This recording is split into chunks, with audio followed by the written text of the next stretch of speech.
how to use advanced sizing and units with Wix Studio.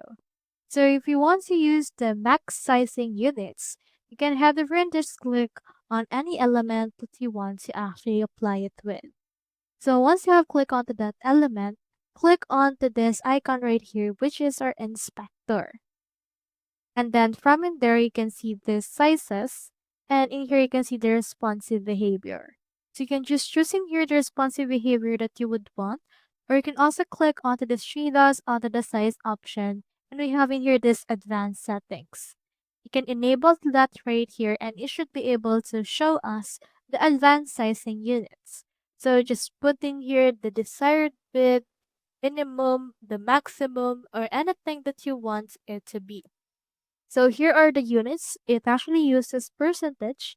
Like for example, as of right now, there are 88, and you can adjust it to your liking. Like for example, let's put it at around 95.